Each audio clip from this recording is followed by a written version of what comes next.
Windhumanoz, podcast de fantasía, ciencia ficción y terror.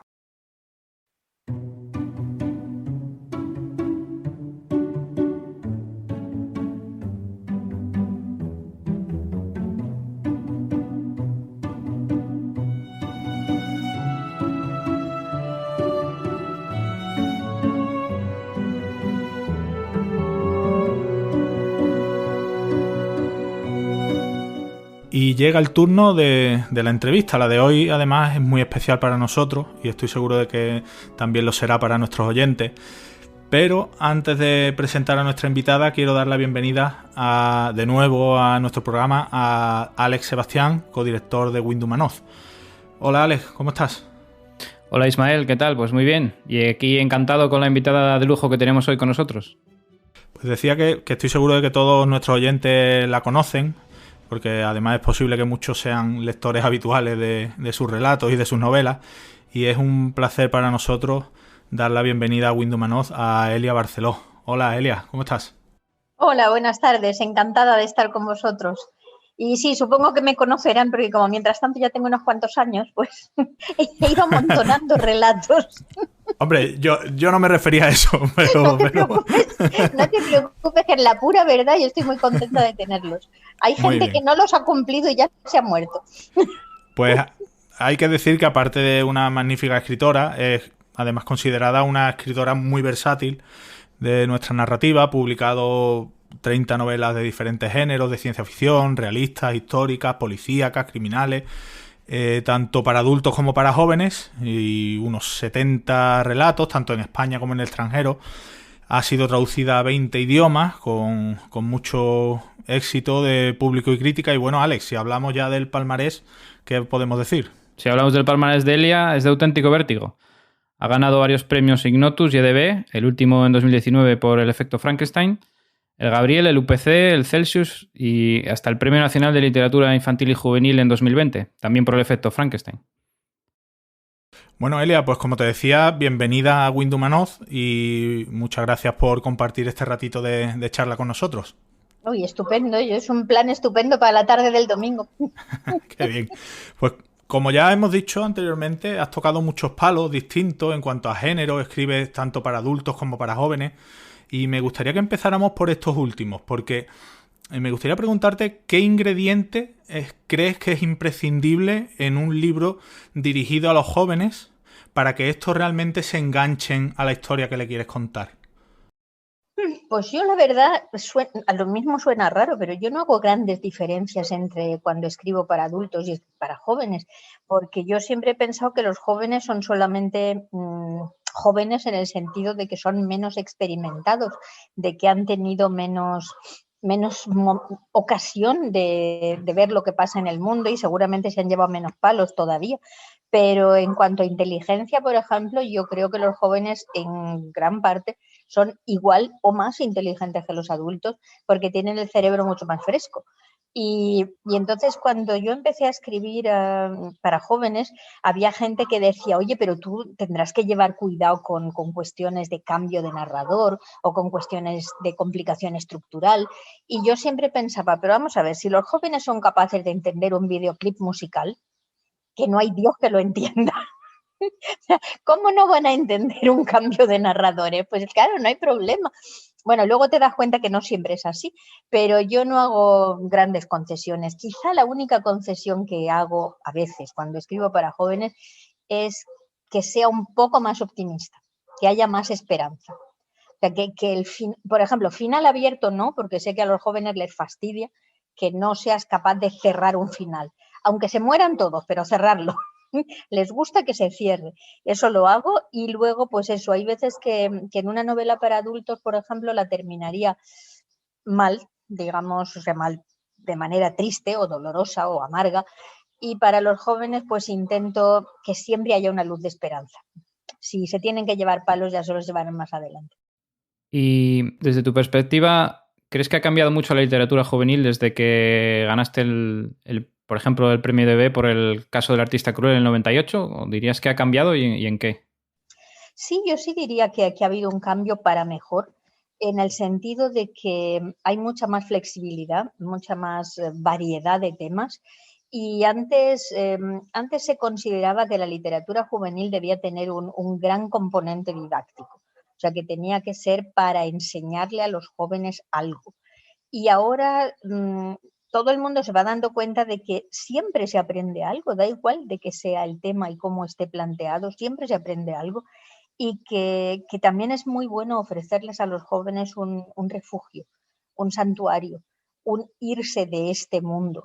Entonces, puedes hacer novelas realistas en que se trata de cosas terribles, yo qué sé, mi amigo se ha dado a las drogas, mi amiga es anoréxica, cosas así, que son horribles y realistas, pero también se acepta cada vez más que tú escribas novelas juveniles de fantasía total, en que te vas a otro mundo, en que sacas cosas que no suceden en la realidad, y se están dando cuenta de que eso también sirve muchísimo para luego ser capaz de enfrentarte con los problemas que te surgen en el día a día, aunque no haya dragones en nuestro día a día.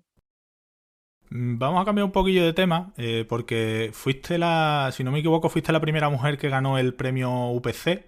Uh-huh. En los últimos años, pues es innegable que este boom que se ha dado tanto de pequeñas como de grandes editoriales que están publicando a escritoras de género, de fantasía, ciencia ficción y terror, y además hay un buen número de estas autoras que son españolas. Uh-huh. ¿Crees que este fenómeno ha llegado para quedarse y qué evolución es la que has percibido en el género en España desde esas primeras publicaciones? El cambio ha sido increíble. Total, sí. Y estoy contentísima del camino que llevamos, que cada vez hay más mujeres y más mujeres que lo hacen fenomenal. O sea, que no solamente se publican porque, claro, hay que publicar chicas porque si no parece que está feo, sino que de verdad que son muy, muy buenas. Eso me parece fantástico. Y lo del UPC me llama mucho la atención y sí me gustaría comentarlo, que sí, yo fui la primera mujer que lo ganó, pero lo triste es que mientras tanto solamente somos yo y otra. Sí. O sea, con la cantidad de años que ha estado funcionando el premio UPC, de todas maneras sigue siendo un premio que al parecer solamente ganan los hombres. Vaya. Como tantos otros en la literatura española. Y entonces estoy muy contenta que ahora haya cada vez más mujeres que escriben ciencia ficción y fantástico y fantasy y toda clase de cosas, y terror y grimdark.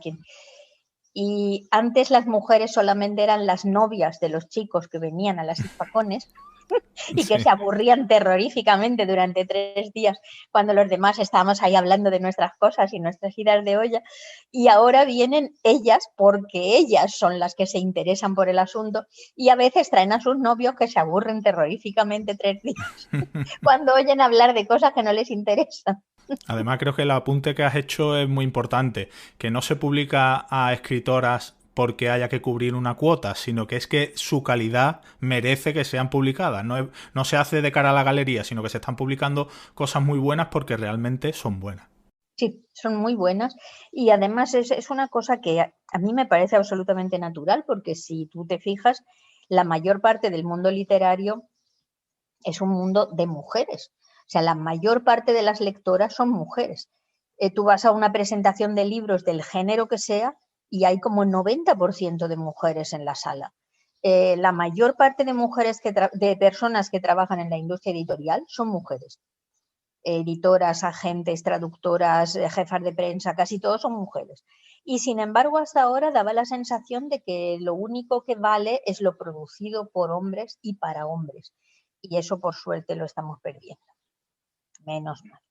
Menos mal. Sí. Y hay muchos hombres, y eso está muy bien, hay muchos hombres que ya no tienen ningún reparo en elegir libros escritos por mujeres o relatos escritos por mujeres y no dicen, bueno, para ser una mujer está bastante bien.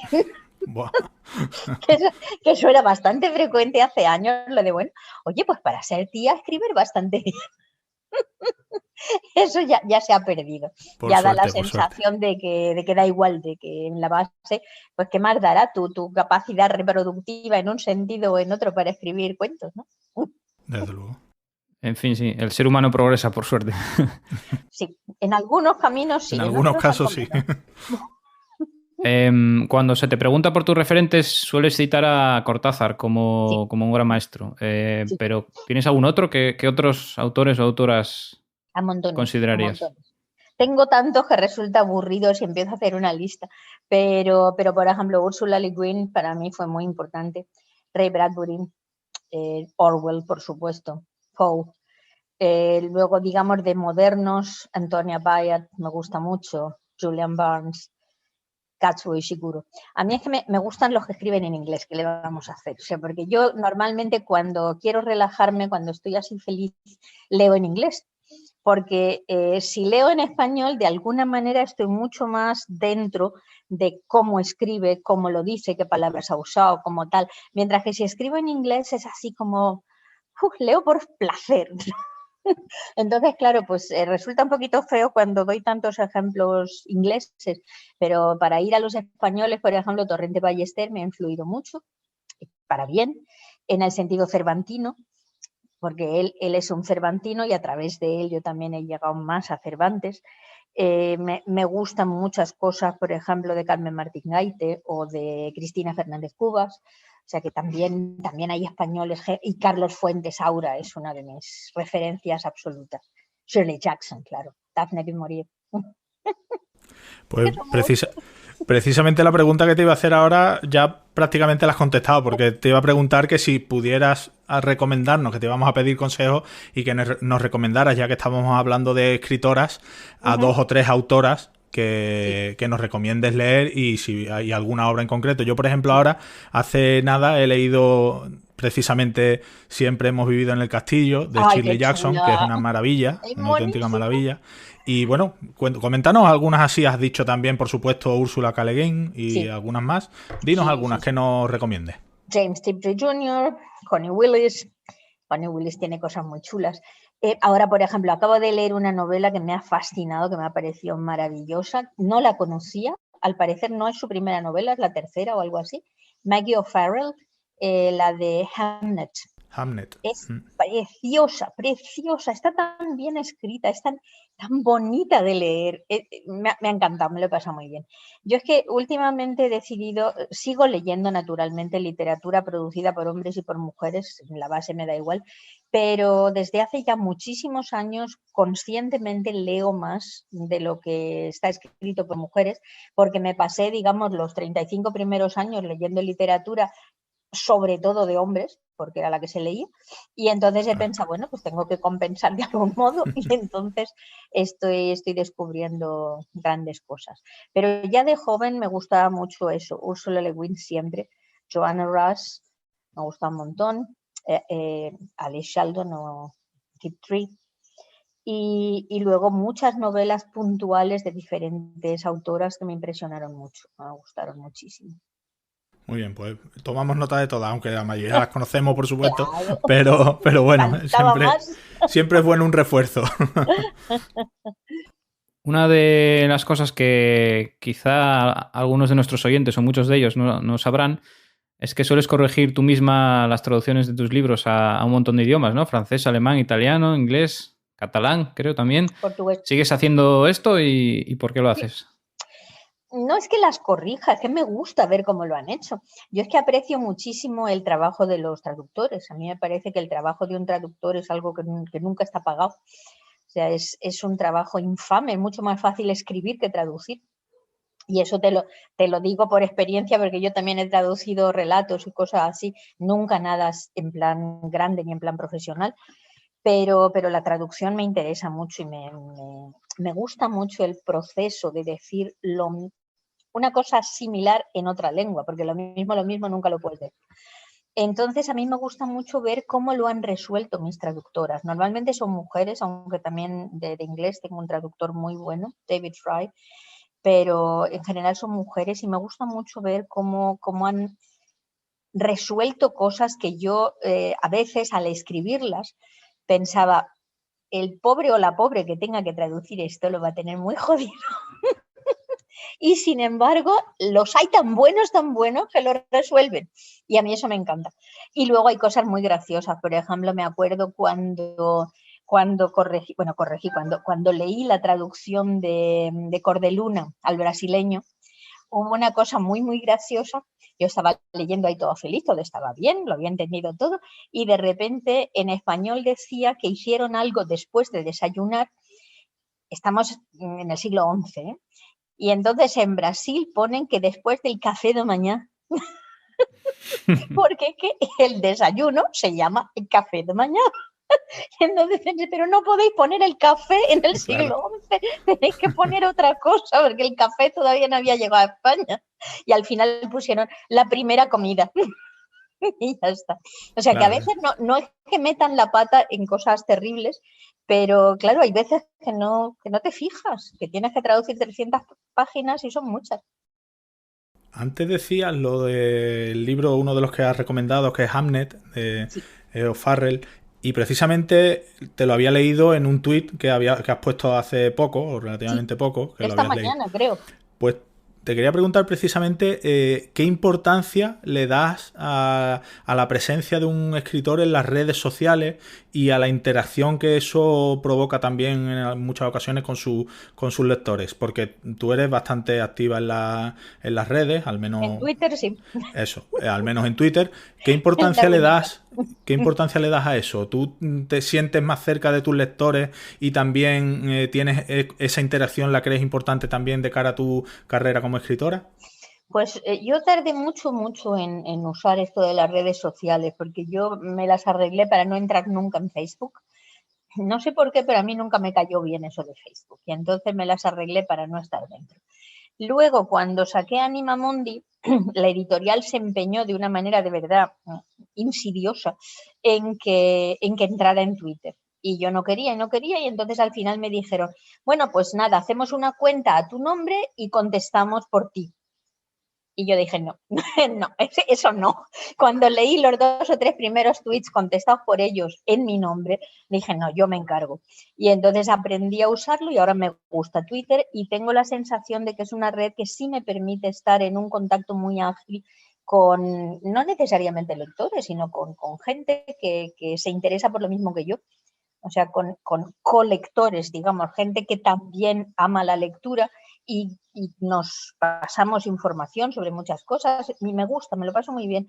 Pero, por ejemplo, mi editorial de ahora se empeñó en que me metiera en Instagram porque lo necesitaban para hacer un no sé qué, un programa de esos que hacen a través de Instagram, y yo no me adapto. A mí Instagram no me gusta.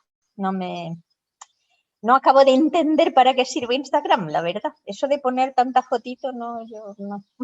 Bueno, la verdad es que el mundo de las redes sociales, yo creo también que bien utilizados es cierto que son útiles. Y también es cierto que hay gente que hace un mal uso de ellas y que, como todo, eso según como cada uno lo utilice. Por cierto, hace muy, muy poco me he leído con 27 años de retraso, se dice pronto, un libro tuyo. ¿Ah, sí? Que se llama Consecuencias Naturales. Claro. Lo reeditó en 2019 Crononauta. Sí. Y bueno, ahí nos llevas unos cuantos siglos al futuro. La humanidad parece que ha conseguido algunos hitos bastante importantes en cuanto a los viajes espaciales, en cuanto a las políticas de igualdad y demás. Bueno. Más o menos. Es que tampoco quiero contar mucho del libro, pero sí es cierto sí es cierto que 27 años después de haber sido escrito, porque este libro es del 94, sí. Me gustaría saber cómo surgió en tu mente la idea de esa novela, porque la verdad es que su vigencia no hay que tomarla como... Yo me gusta pensar, cuando leo algo, no... pienso en el 2021, sino que estamos hablando de que este libro se escribió en 1994 y desde entonces han pasado muchas cosas en cuanto a los temas de género y demás. ¿Cómo se te ocurrió esa idea y plasmar eso en la novela? Que, por cierto, desde aquí ya te doy la enhorabuena porque me ha encantado y lo que siento es haber tardado tanto en leerla, pero bueno, más vale tarde que nunca, ¿no? ¿Cómo se te ocurrió esa idea? No, lo que resulta curioso es pensar que incluso tantos años después hay muchas cosas que siguen siendo, si no iguales, muy, muy parecidas. Y eso es lo que me parece realmente triste, que hayamos avanzado tan poco en esos 27 años. La idea se me ocurrió, como siempre, a partir de varias las ideas normalmente, o sea, las novelas normalmente se forman a partir de varias líneas que luego se entrecruzan para crear una especie de trenza. Entonces, una de las ideas fue que era una época en que en Estados Unidos lo de la corrección política en el lenguaje estaba empezando a ser importante.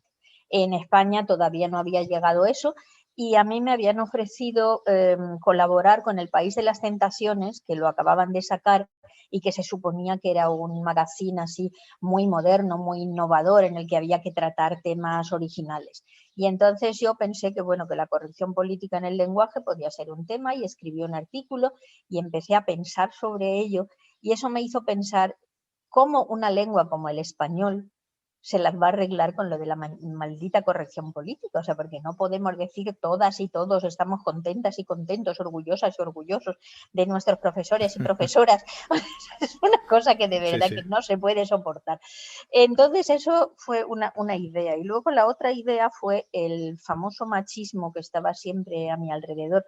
Y yo tenía un compañero de trabajo que era así un auténtico don Juan, que tenía planes y ligues constantes. Era un poco Andrade, ¿no? Sí, un poquito. Y entonces pensé, tú fíjate, este muchacho, si vinieran los extraterrestres, seguramente le haría ilusión ser el primero en tirarse a un extraterrestre. Y entonces, a partir de ahí dije, mira, pues podría ser una idea. Y se me ocurrió ver qué hace un hombre que decide que, bueno, que va a pasar a la historia de la mejor manera que él sabe, claro, que es a través de su sexo. A mí lo que también me resulta... Tengo curiosidad por saber cómo imaginaba la Elia Barceló de 1994 que íbamos a estar en 2021. Imagino que serías más optimista a lo mejor entonces. Sí. Te imaginas perfectamente, Ismael. O sea, yo siempre he sido un bicho muy optimista y entonces yo pensaba que 25 años en el futuro estaríamos mucho, mucho mejor. Y pues no estamos mucho mejor. Porque además ahora tú, por ejemplo, literariamente sí que se notan los cambios. O sea, tú ahora lees novelas de ciencia ficción y ahora todo el mundo, por ejemplo, encuentra que una novela de ciencia ficción tiene que tener personajes no normativos de alguna manera, ¿no? Tiene que poner no solamente chicos y chicas clásicos, blancos y del primer mundo, que a veces también se pasan mucho porque da la sensación de que meten toda clase de cosas solo porque hay que meterlas. Pero eso tengo la sensación de que pasa más en la literatura que en la realidad. O sea, en la literatura somos todos más flexibles, más abiertos, más modernos, más de todo.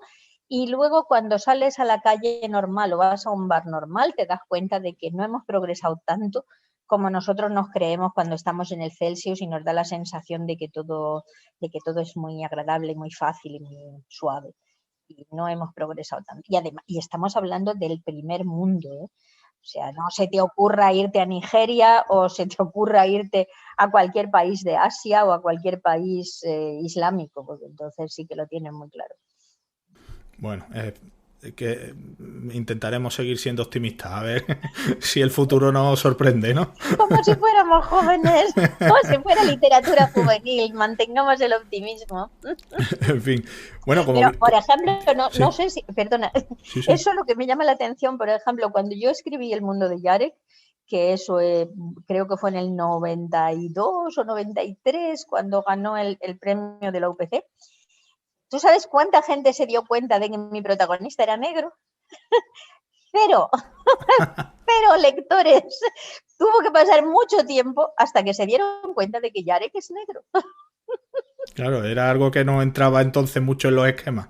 Bueno, y como tampoco lo dije yo así en plan de decirlo, sino que hay un par de momentos en que se nombra, pero suavemente, pues ya ves.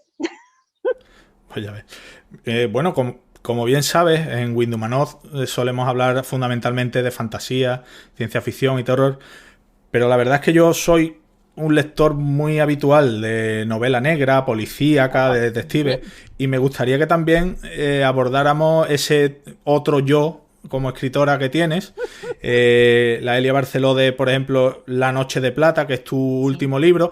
Bueno, tu último libro, que no tu última publicación, porque acabo de ver que hace unos días Roca ha reeditado Disfraces terribles. Ay, sí. Que es de de 2004 que la publicó Lengua de Trapo. Sí. Pero bueno, tu último libro es La Noche de Plata y me gustaría que habláramos un poco de ese otro yo Lo que tú tuyo. quieras. Sí, yo soy el mismo yo, lo que pasa es que tengo mis avatares. Entonces, pues no, lo que pasa es que a mí me surgen historias sin que yo, o sea, yo no, cuando me pongo a trabajar, yo nunca pienso, a ver, ahora quiero escribir una novela negra, ahora voy a escribir una novela fantástica. Eso es lo que te íbamos a preguntar ahora, porque hablando de ese otro yo, te queríamos preguntar precisamente eso. ¿Cuál es la causa de tu giro a un poco más hacia géneros realistas? ¿Es como estás contando porque te sale una historia que la tienes que contar independientemente del género, o que quieres explorar otros géneros, o que a lo mejor esa historia no cabe en el fantástico, o que quieres llegar a una audiencia mayor, no solamente a los lectores de género? No, es que yo me enamoro de las historias y entonces cuando me viene una historia y me enamoro de ella y viene por las noches y me da la lata, o sea, mis historias son así como íncubos o súcubos, según desde qué punto de vista lo mires, ¿no? Que vienen y te dicen, escríbeme, escríbeme, escríbeme. Entonces, en este momento, por ejemplo, yo tengo 4 historias que están empezadas, bien empezadas. 2 de ellas son fantásticas, 2 de ellas no. Entonces, cada una insiste, y entonces yo la desarrollo en la cabeza y hay momentos en que sé que tiene que ser esa. En este momento es esa la que tengo que escribir y me pongo con ella. Y a lo mejor en una de ellas pues no cabe lo fantástico y en otra sí. Entonces, pues voy dando bandazos y varío y también depende mucho de lo que leo durante una temporada. Si durante todo un año, por ejemplo, he estado leyendo más fantástico o más terror, pues se me ocurren más ideas de ese campo. Si he estado leyendo más de lo otro, se me ocurren del otro campo. Si son buenas, porque a veces lees cosas que dices, madre de Dios. Es bueno, para cualquier escritor es bueno leer cosas malas.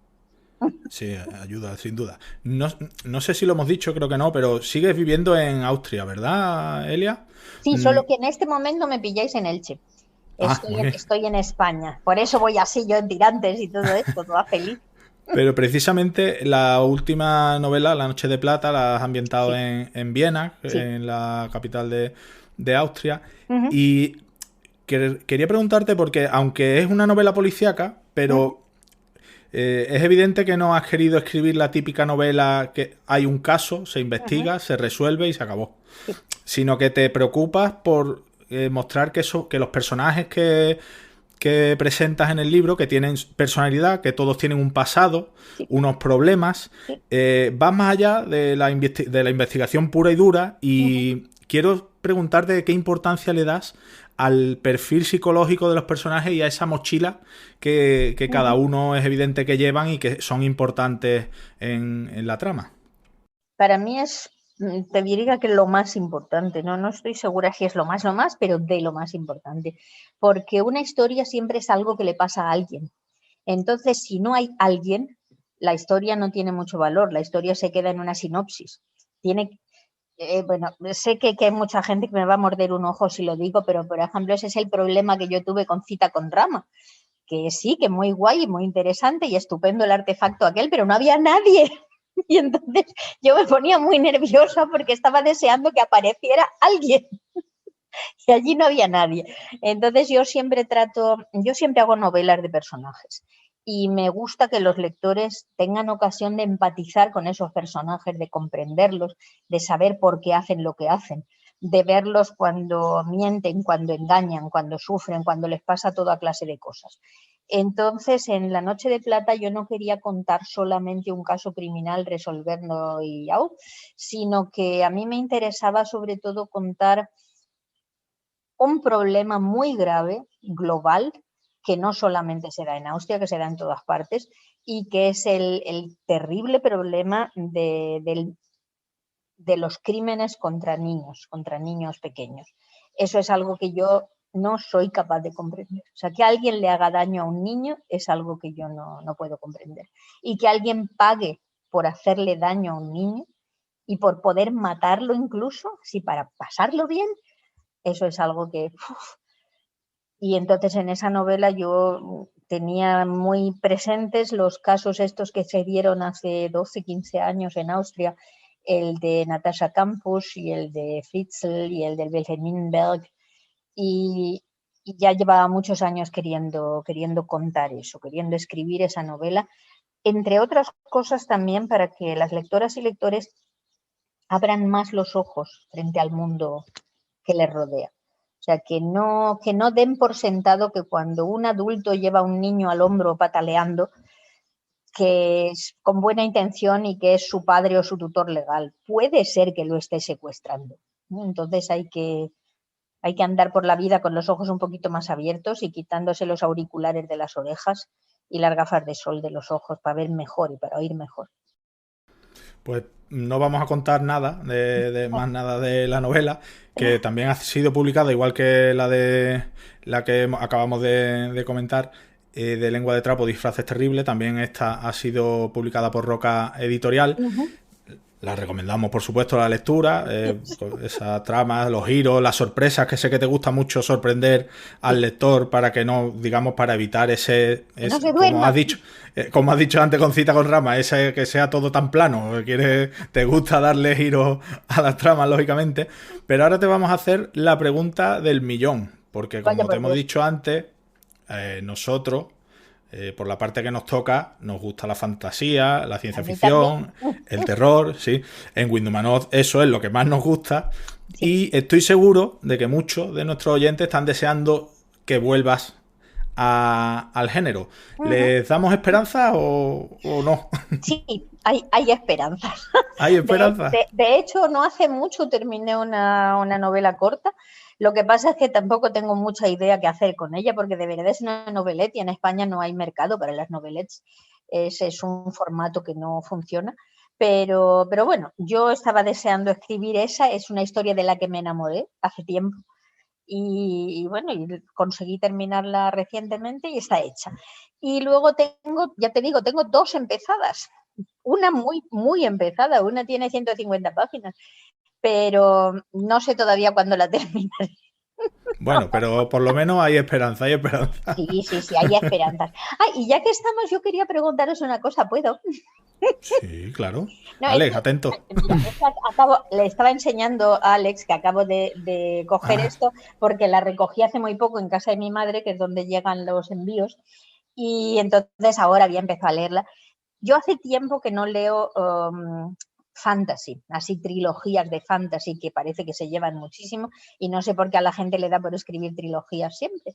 No sé qué tiene eso del número 3 y de hacer las 1000 paginitas o así.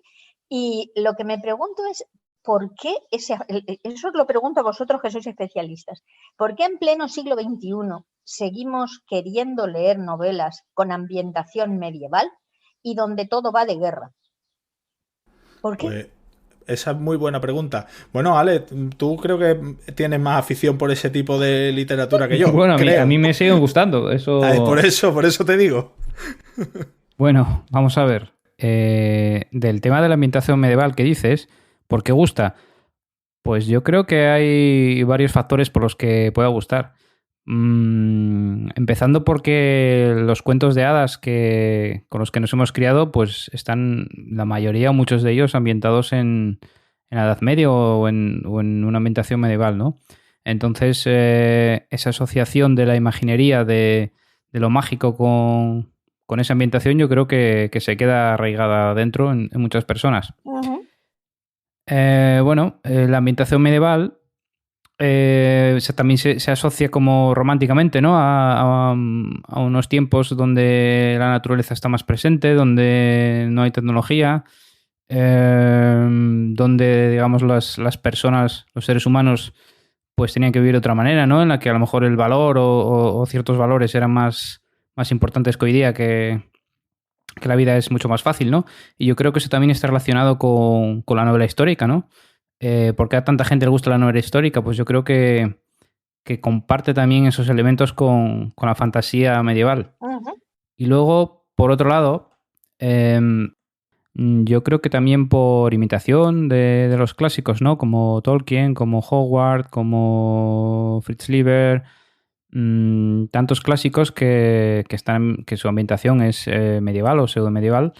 Y entonces, pues, por esa influencia o por esa costumbre de imitar a los clásicos, pues se escogen una ambientación similar. Ujú. También Dungeons and Dragons, el juego de rol, el primero, el más famoso, también tiene una ambientación medieval, que está muy basado en Tolkien también. Entonces, digamos que se crea esa asociación de la fantasía con ese tipo de ambientación. Ujú. Y luego, por ejemplo, lo que comentas de las guerras, ¿por qué con tantas guerras? Pues yo creo que la guerra es un elemento que ofrece para una historia un marco no solo para abusar de la violencia o para mostrar violencia descarnada, sino que también es un escenario que te ofrece mucha posibilidad de reflejar dramas, ¿no? Dramas vitales que le acontecen a los personajes, porque Ujú. el conflicto es lo más importante de una historia y la guerra es un gran generador de conflictos, no solo el conflicto bélico en sí, sino al que se ven envueltos todos los personajes por las consecuencias de esta guerra. No sé, yo creo que yo le veo muchas razones para que estos elementos puedan gustar. Y de hecho, como tú dices, pues gustan a muchos lectores. Y lo de las trilogías, yo creo que al igual que los relatos está la presentación, nudo, desenlace. Es como que hay escritores que quieren en el primer libro como presentar un mundo o algo así, en el segundo lo desarrollan, pero al final dice vamos a cerrarlo. Es como que se queda corto, no sé por qué. Pero es cierto que las trilogías es un número que dice, bueno, Sí, ¿por sí. qué? Sí, Curioso. yo es que me lo pregunto mucho porque me da la sensación de que es lo más frecuente. O sea, medievalismo, trilogía y espadas, muchas guerras, mucho matarse unos a otros. ¿No han descubierto que existen posibilidades, aparte de matarse, para resolver un problema? Sí, pero es cierto que, como dice Alex, que hay muchos seguidores de ese Ujú. tipo de literatura. Yo personalmente no, a lo mejor me gusta otro tipo de literatura, pero sí es cierto que tiene mucho Sí, sí, seguimiento, por ¿no? eso era mi pregunta. O sea, mi pregunta es, ¿por qué hay tantos que en pleno siglo XXI quieren volver a una Edad Media falsa, o sea, no documentada, sino inventada, y donde todo sucede a base de mamporros y espadazos? Me interesaría saber por qué, o sea, Pues mirad, cuando vayáis al Celsius, que vais a estar rodeados allí la de pregunta, muchos... Preguntad por allí que seguro que voy conseguís buenas por la calle y a respuestas. ti te gusta eso, ¿y por qué? Haremos una encuesta. Seguro, hacemos una encuesta o algo. Estaría bien. Bueno, Alex, Sí, nada, ya para terminar, queríamos mencionar también, por si algún oyente no lo sabe, que en Windomanov tenemos publicados 2 fantásticos cuentos de Elia, que son Habitación en Viena en nuestro primer número y Habitación en Australia en el 10º. No son de espadas ni de la Edad Media, No, son 2 cuentos fantásticos, los 2, geniales. Y te queríamos preguntar qué significan estos cuentos para ti, un poco lo que has querido expresar con ellos y si crees que podremos ver alguno más en nuestras páginas algún día. hombre, sí, claro, cuando tenga otro. Yo es que últimamente escribo pocos cuentos, entre otras cosas, porque no me da tiempo, porque llevo una marcha total con lo de las novelas y todo eso, y de vez en cuando sí que se me ocurre algún cuento, pero normalmente tengo que terminar otra cosa y lo aparco. Y lo de la... No es coincidencia que los 2 cuentos se llamen Habitaciones, porque cuando me pedisteis uno para el número 10, entonces pensé en ese precisamente porque también se llamaba Habitación como el primero. Y esos son unos cuentos que estuve escribiendo a lo largo de 3, 4 años, hace poco, recientemente, porque de alguna manera empezó a interesarme muchísimo el tema de las desapariciones.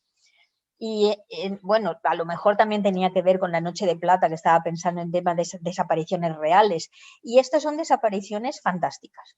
O sea, desapariciones en las que de repente una persona pues ya no está o está en otro sitio o pasa, cambia de plano.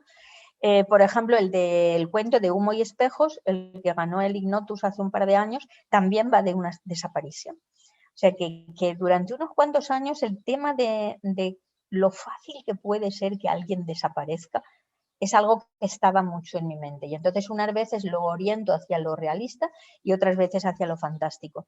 Pero en cualquier caso siempre es una sensación muy, muy rara cuando de repente alguien que debía estar no está. Y todavía es más raro cuando, por ejemplo, a todo el mundo se le olvida que alguna vez estuvo. Y eso es una cosa bastante impresionante. o cuando la desaparición tiene que ver con unos cuadros, por ejemplo, o con otras cosas, con un espectáculo de magia o con algo así. Elia, una cosita te quería preguntar, porque es que hablando con toda esta conversación, cuando hemos hablado antes, se me ha quedado ahí, no quiero dejarlo en el Lo que tú tintero. quieras. Cuando hemos hablado antes de la novela de detectives, policíaca y demás, yo imagino que tú habrás leído mucha literatura de ese género. Sí. Y porque yo últimamente me he aficionado bastante a cierta lectura de algunas autoras que durante muchos años fueron, defenestradas, no se hablaba de ellas, incluso muchas de ellas escribían con seudónimo masculino o con las iniciales que no se sabía si era hombre o mujer. Ajá. Y hace poco leí un libro de Dorothy Sayers, por ejemplo. Leí otro de Annie Haynes, Asesinato de Charlton Crescent. ¿Y qué te parece esa Golden Age de la que ahora parece que se está volviendo a hablar? Es lo que hablamos al principio de esas editoriales que están publicando ahora autoras. Pero bueno, aparte de las autoras españolas y contemporáneas, hay también una literatura que se escribió hace un siglo, prácticamente, algunas incluso más, y que están ahí, y ahora parece ser Josephine Tey, por ejemplo, también es otra, o Molly Finn, todas esas autoras, Gaio Mars, luego hay autoras como Marion Harvey, que no se sabe si era hombre o mujer, pero se intuye que era una mujer escondida tras un nombre, digamos, ambiguo. En fin, ¿qué de ese tipo de literatura nos puedes recomendar alguna o qué influencia ha tenido en tu escritura de género policíaco? Porque la verdad es que es literatura que, aunque, como digamos, hace más de un siglo muchas que se escribieron, pero que muchas cosas con sus matices, pero tú los lees y no lo ves como algo anticuado, sino que se ve como algo bastante bien escrito y contemporáneo en muchos casos. ¿Qué opinas tú de ese tipo de literatura? A mí me parece una literatura muy, muy buena, muy interesante y sobre todo llena de ingenio. Todas las escritoras que tú has mencionado, yo las conozco en gran parte porque mi suegra tenía en una habitación que tenían abajo, en el primer piso de la casa, tenía una habitación llena de novelas, de pockets, o sea, de libros de bolsillo en inglés, porque a ella también le gustaba leer en inglés. Y entonces ella había ido leyendo al cabo de su vida todo este tipo de autoras y estaban allí todas juntas y yo las iba sacando, me las leía, luego se las devolvía. Y me di cuenta de que era una gran fuente de placer, entre otras cosas. Pero claro, estas mujeres escribían novelas sobre todo que eran, digamos, casos, el típico caso criminal de saber quién fue, ¿no? O sea, el cadáver en el primer capítulo y luego, pues, como Agatha Christie, digamos. Y entonces ya sabéis que Agatha Christie tuvo mucho éxito, pero luego tuvo una época en que casi daba vergüenza decir que te gustaba Agatha Christie. A mí me gusta, por ejemplo. Ahí tiene novelas muy malas y tiene novelas muy buenas, porque tiene muchísimas, tiene unos 70, ¿no? Entonces, como siempre, lo que fue sucediendo fue que los hombres de esta época, algunos pasaron a la historia, las mujeres fueron siempre tiradas para atrás y relegadas, porque bueno, al fin y al cabo no escribían más que whodunits, ver quién había sido el asesino. Pero bueno, los hombres también, narices. Y luego cuando empezó a ponerse de moda lo de que la novela negra tenía que indagar en los ambientes más oscuros y más terribles de la sociedad y todo esto, pues claro, estas novelas de las mujeres, que casi todas sucedían en ambientes de clase media o de clase aristocrática, donde nunca salían cosas de verdad asquerosas ni horribles, pues daba la sensación de que eran así como divertimentos sin importancia que había que apartar. Luego es cuando vino cada vez más la oleada de mujeres escritoras que se dedicaban a las guarrerías, que todavía existe. O sea, mujeres como Karin Slaughter, por ejemplo, que tú te lees un libro suyo y yo personalmente, al segundo que intenté leer, me dije, mira, chica, yo no quiero participar en esto, yo no quiero ver eso, a mí eso me da asco, porque cada vez hay que poner más muertos y hay que matarlos de maneras más desagradables, porque claro, con un muerto ¿a dónde vas? Tienes que poner 3 o 4 por lo menos. los asesinos en serie, lo de que si no le arrancas las orejas y se las metes por el culo, pues da la sensación de que es demasiado vulgar eso de matar a una persona de un tiro y ya está, ¿no? Tienes que ser más retorcido. Entonces yo sigo pensando que es mucho más agradable leer a todas estas mujeres que has dicho tú, a leer lo que ahora da la sensación de que es duro y fuerte. A mí eso no me interesa. Queremos agradecerte, Elia, de todo corazón que hayas compartido este rato con nosotros, y a nuestros audiencia también que, bueno, que se ponga a leer obras tuyas si aún no lo ha hecho. Y puedo empezar por los relatos que tenemos en nuestra revista, mismamente. Nada, antes o después también habrá un nuevo relato para vuestra revista, con muchísimo gusto. Yo la recibo religiosamente y eso me hace mucha ilusión. Y muchas gracias por invitarme, y ahora cuando nos veamos en el Celsius ya podemos hablar de todas las cosas que nos interesan al natural, y a ser posible con un poco más de cercanía física que el año pasado, fue durillo. Pero... Pues Elia, ha sido un placer para nosotros tenerte en el programa, y la verdad es que da gusto estar tanto tiempo hablando de literatura sin mencionar mascarillas, pandemias y cosas así, que parece mentira hoy en día mantener una conversación sin que salgan esos temas. Sí, y que cuando por hablamos desgracia de muertos no es nada real. Efectivamente, es todo ficción. Son todos muertos de papel, y eso está mucho mejor. Pues Elia, encantados de tenerte. Gracias, y esperamos tenerte aquí, que no sea la última vez, por supuesto. Muchas gracias. No, oye, cuando queráis, aquí me tenéis. Hasta un luego. Abrazo. Muchas gracias por la invitación, y gracias a todos y todas los que hayáis estado escuchando. Hasta luego. Un abrazo. Un abrazo, Elia. Chao. En Windhumanoz queremos traerte lo más interesante de la actualidad de los géneros especulativos, junto con la mejor ficción corta y el mejor arte. También queremos ayudar a los autores dándoles voz y visibilidad. Y para todo ello, necesitamos contar con tu espada. Visita patreon.com/Windhumanoz, echa un vistazo a nuestras recompensas y considera unirte al grupo de amigos que apoyan este proyecto.